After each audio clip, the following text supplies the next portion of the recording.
question, but I will be during the break. Thank you.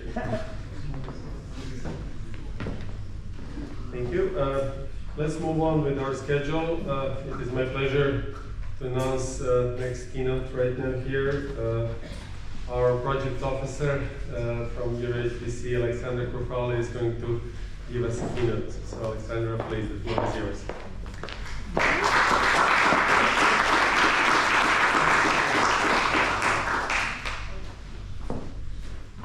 Hi everybody, can you see me? This is mainly for men and not for short women. Can you see me?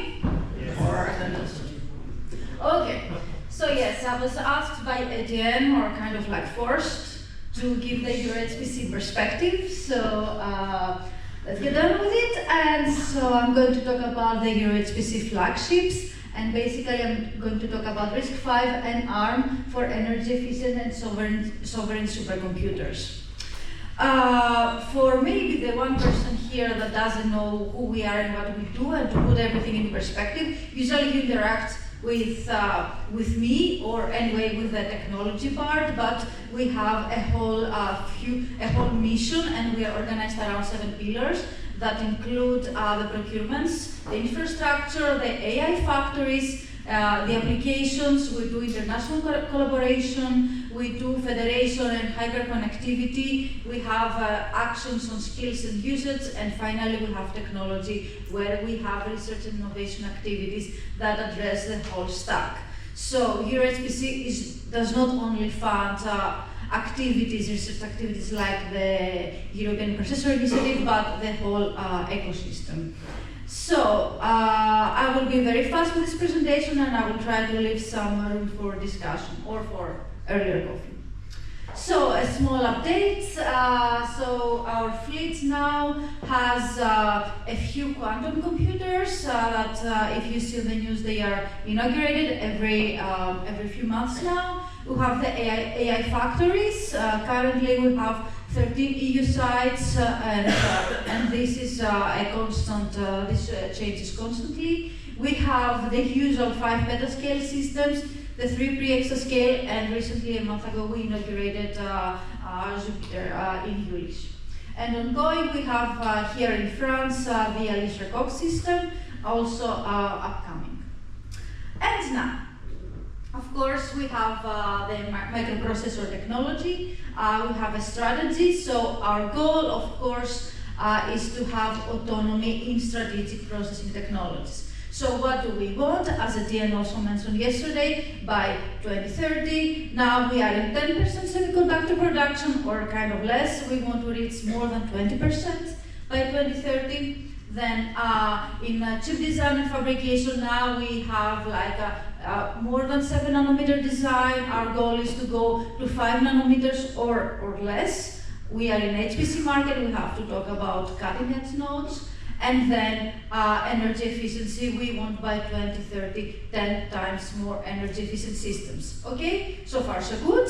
However, we have disruption. So as Mark just said, we are living in a moment where there is an osmosis between AI and HPC that are going to disrupt. And now, as with the current situation, we also have dual-use systems. So AI, RISC-V, and dual-use are changing constantly our strategy and the scenario. So we, of course, are going to adapt with that. So, of course, with EuroHPC, we are not going to do dual-use, and I'm not going to talk about it. But as I have seen yesterday, our projects our partners probably will go into this market.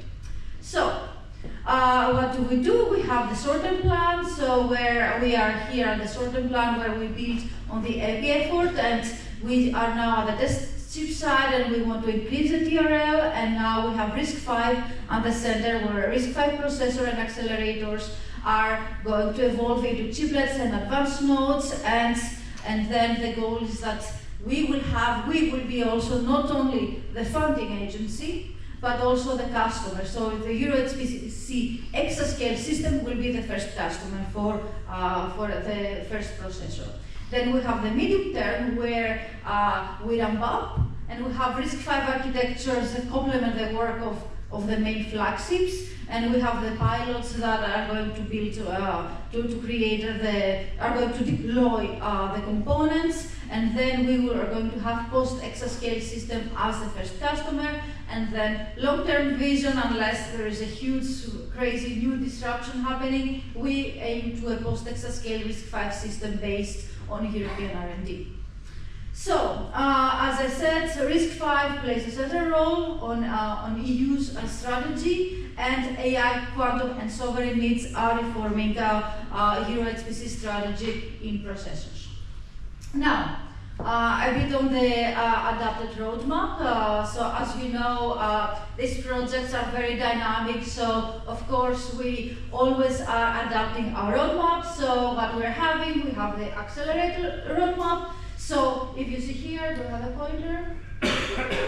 Okay, we have, I call Gen 1 the EPI. So you guys are the Gen 1. So we already have the STV up and operational for a year and a half now. And so we are working towards the first pilot, so basically the EU pilot that will be available in 2026. And so therefore we have the accelerator roadmap that is aligned with this, with EPI and EU pilot. And of course we have other x86 accelerators.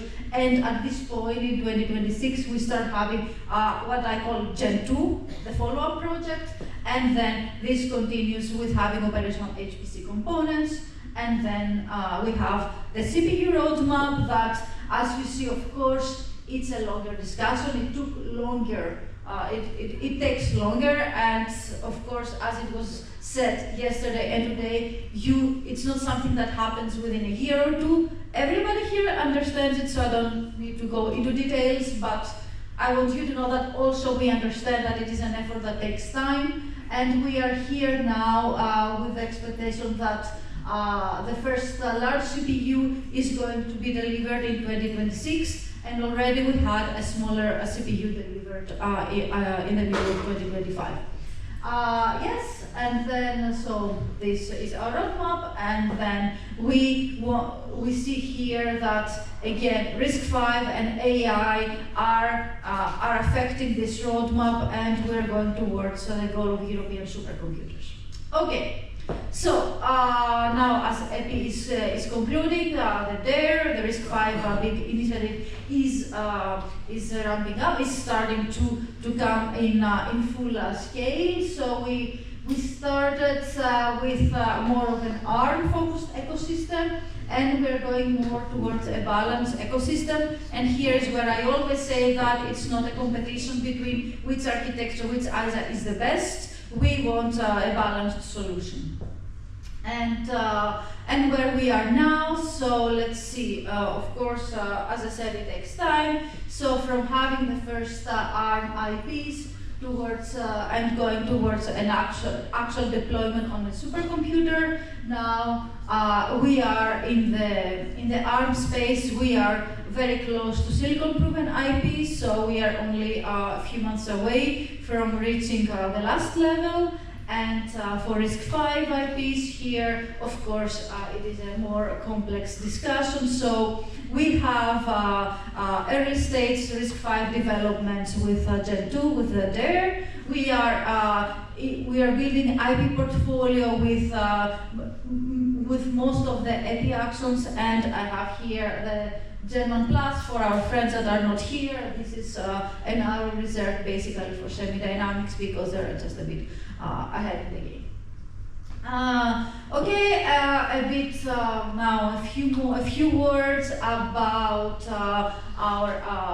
the status of all chips. So Area 1, as you saw with Philip's discussion today, is in the fab. It has 80 ARM Neoverse V1 cores, HBM, PCIe, DDR, all the state-of-the-art components are there, and we're talking about a 6 nanometer TSMC.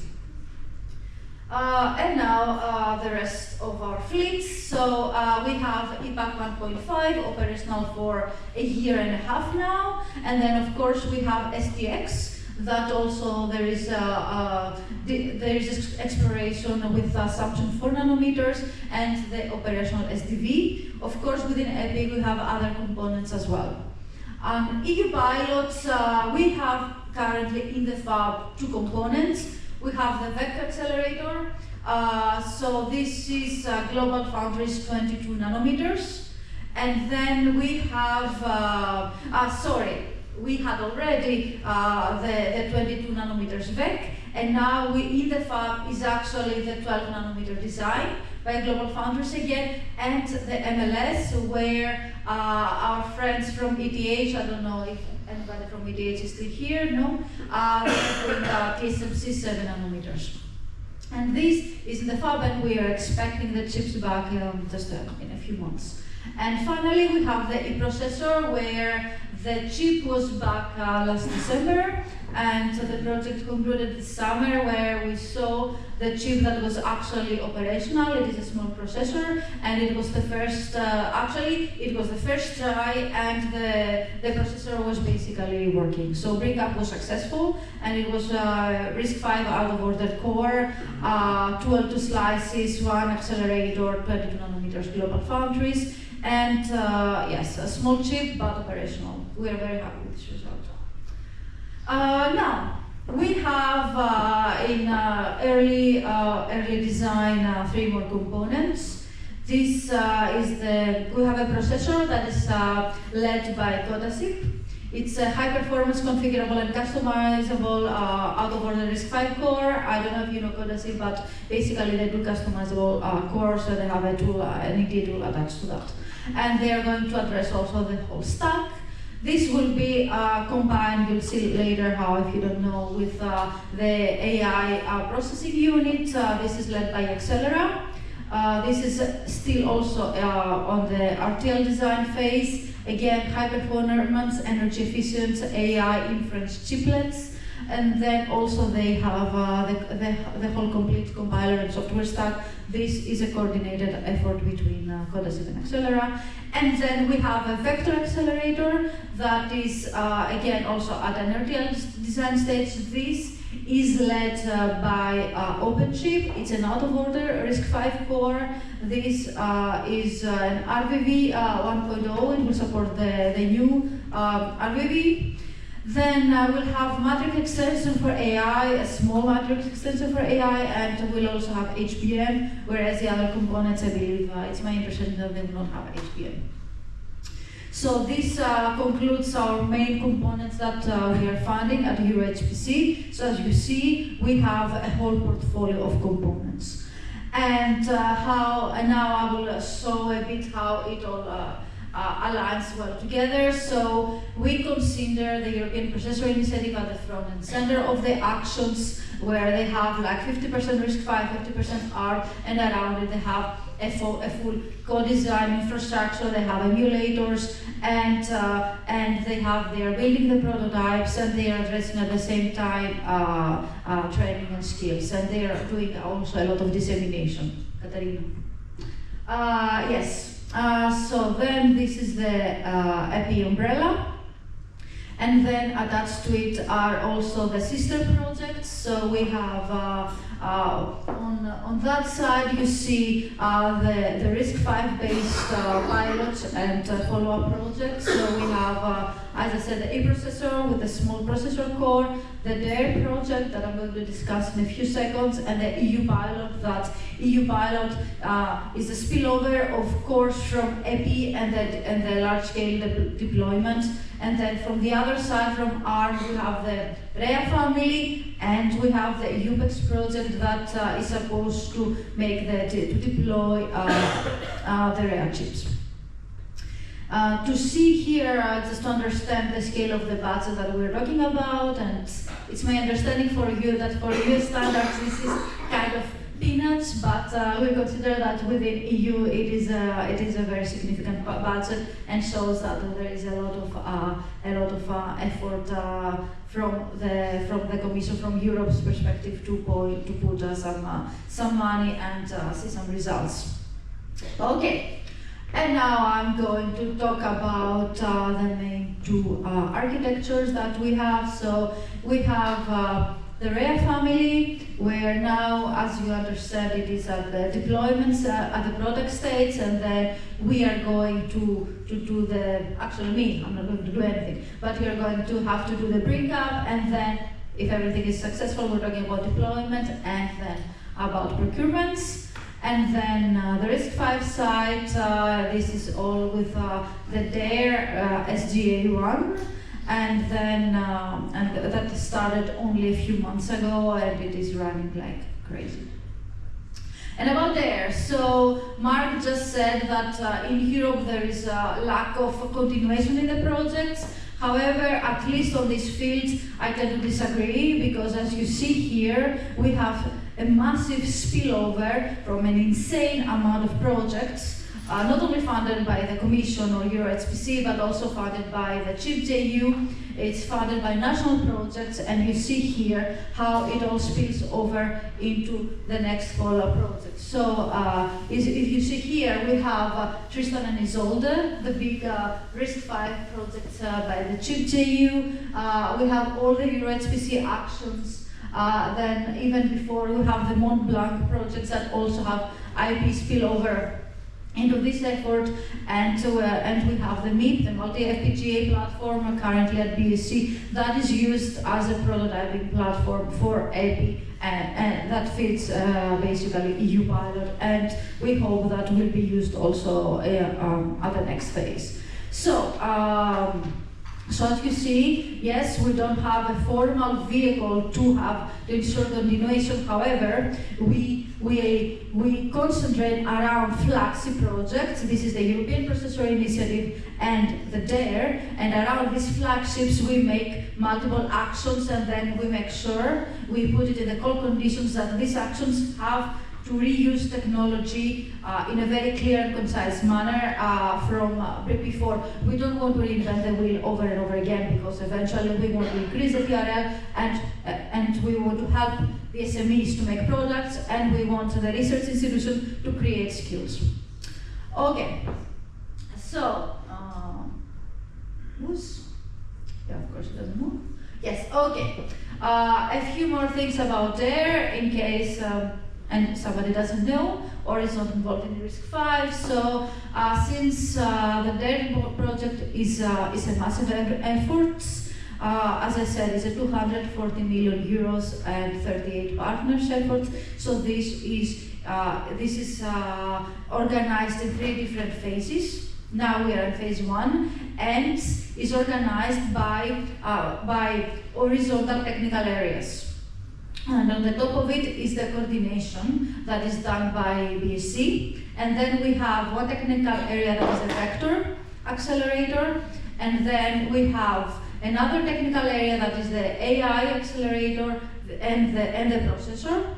And then we have the integration and the prototyping technical area. And then, of course, we have the shared software stack. So, to go a bit, yes, and a very important information, this project needs chiplets and advanced nodes. This is a requirement, and these projects are going to deliver chiplets and state-of-the-art nodes. And state-of-the-art node means below 5 nanometers. Yes, okay, so let's dive a bit more into what we're doing at RISC-V. So as I said, horizontal technical areas coordinated by BSc and ULIS for the software, Accelera and CodaSync for one technical area, and OpenShift for the Vega area, and integration packaging by IMEC. Now, Accelera and CodaSync are going to make the same system in package, the same SIP, and what they are doing basically, Accelera is making its own AI processing unit, and they have here their own small flavor. Here with this is their own proprietary technology, and because they handle the memory in a specific way, and then they are going to be connected with CodaSync at the same SIP,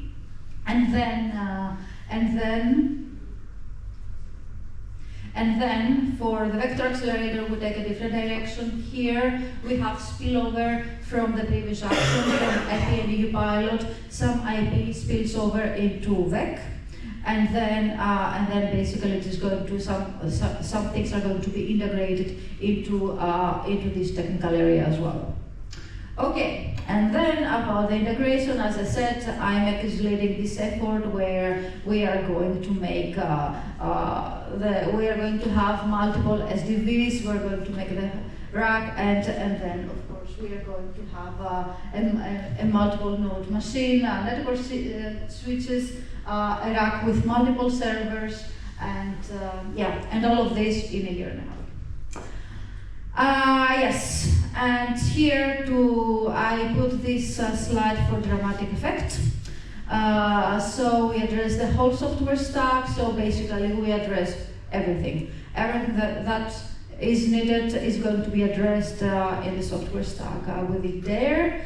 Yes, and ULISH and BSC are on it, and yes, so they are going to have basically, as I said, everything. They're going to have MPI, PyTorch, OpenMP. They are going to focus on compilers. They are going to use the earlier work on RISC-V. They're going to optimize applications and the software stack for the chiplets. Of course, they're going to have hardware, software co-design. They will contribute to open source initiatives, to RISC-V International, etc., etc., etc. So everything is there.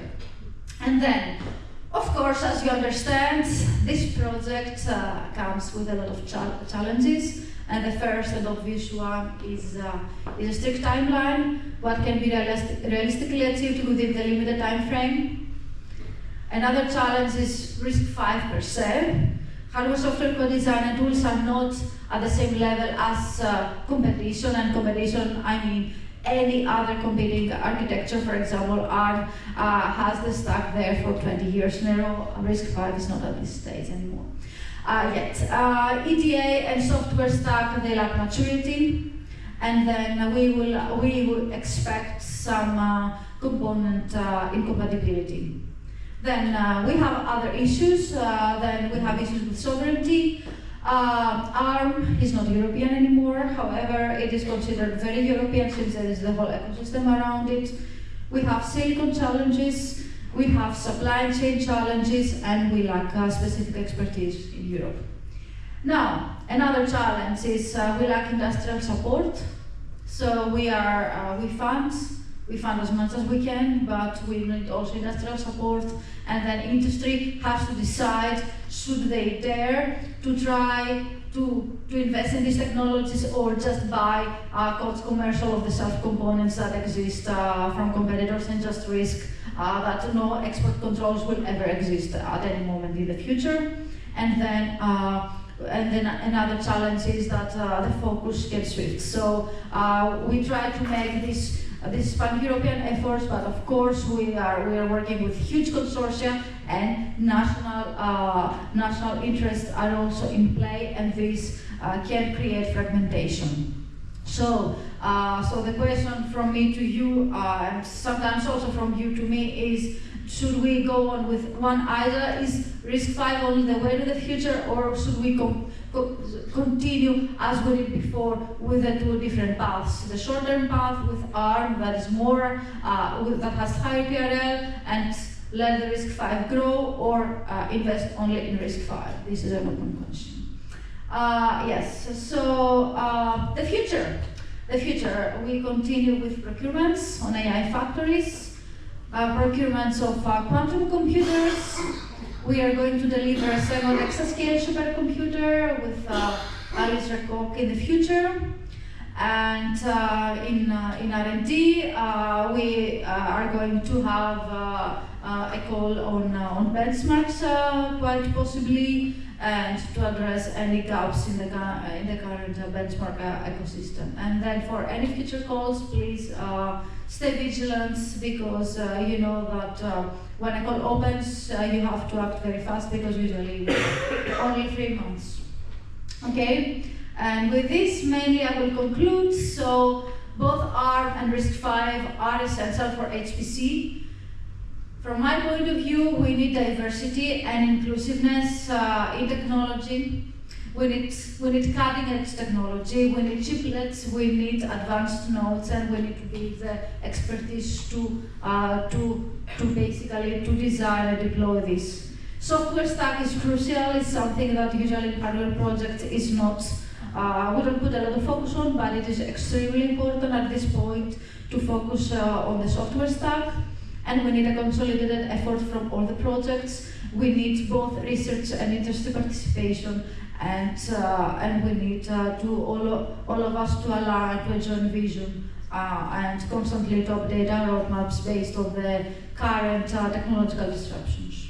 And with this, I conclude, and just with 5 minutes left for Q&A. So thank you.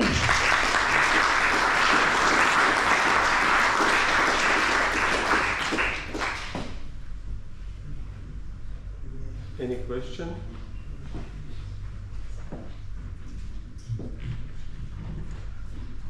Question or coffee? If not, then thank you, Alexia, once again. Just to know, we should have a shorter coffee break, so we should resume at 3:45 sharply. Thank you.